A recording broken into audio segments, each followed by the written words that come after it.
Hey, what's up YouTube? It's Dan here from Cryo Noir. We're on to episode 9 here in my game making journey. It seems to be going quite well. I can't believe we've got like this many episodes in. I just want to thank all my new subscribers that have joined me over the past week or so. So welcome on board. I hope you're enjoying the series so far. Don't forget to check out my Street Fighter series as well. And yeah, let's get on with the episode. After hitting game-breaking errors, it's easy to feel dejected, as though your hard work has just been for nothing. It was here that I learned a very valuable lesson. Just because an error appears in one point does not mean that the cause of the error is in the same point.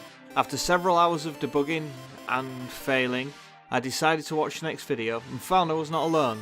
This was a known error and Benjamin had already sorted it out. The error occurs in the step event because the step event happens every frame. During the frame, the engine was trying to calculate the knockback and then failed. Therefore, the error happened in the step event. The actual cause of the error is when you kill an enemy and get hit at the same time. To get the direction that Lunk should be knocked towards, the game engine tries to use the location of the enemy that hit you as a reference. But they're dead. They don't exist anymore. And if they don't exist anymore, it can't work out the location. Without their location, it can't calculate the direction Lunk should be knocked back to. And if it can't calculate the knockback, then the script has failed. And if the script has failed, it doesn't know what to do next. Okay. What was it doing? What was it doing before it noticed the error? It was during a theorem calculation. Error in step event. The fix was surprisingly simple. If the enemy that made the damage object in the first place wasn't there, we'll just use the location of the damage object itself as a reference. And all was right with the world. The next section was all about tying the dash state to the amount of player stamina. That way, Lunk could just run endlessly like a 5-year-old after an espresso. This required the use of something called macros. We touched on them before during the movement code, but I was still a little wary. They seem to be a way of setting absolute values that you can later refer to, rather than just using numbers.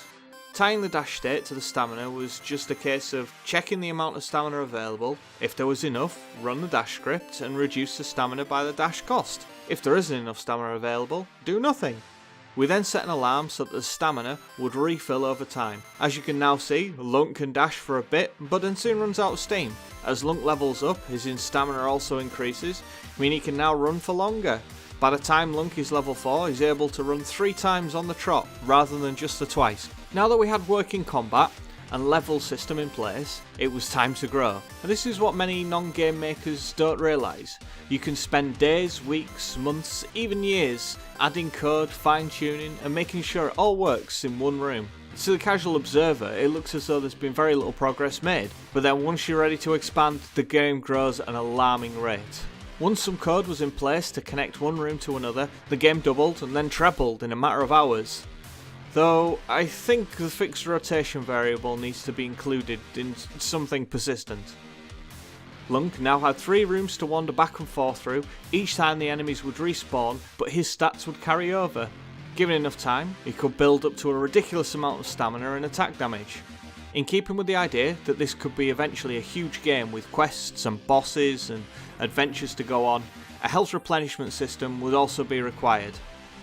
At the moment, levelling up was so common and the enemies were so slow that once you were past level 4 or so, you were so OP you just weren't in any danger whatsoever. But who knows what dangers Lunk might have to face in the future.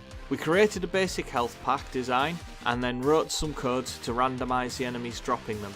Once Lunk collected it, the health was increased and that was about that. In the past few sections, we'd fixed a game-breaking bug, tied the stamina meter to Lunk's running about, trebled the size of the game world, and added a health pack system.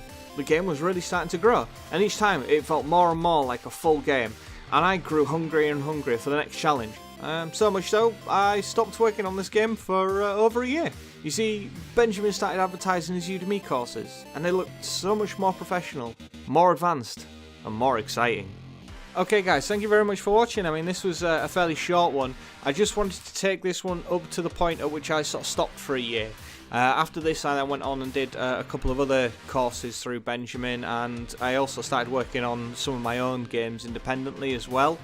I did return back to this game about a couple of months ago, and that was just to finish off the tutorials that he'd already done on YouTube.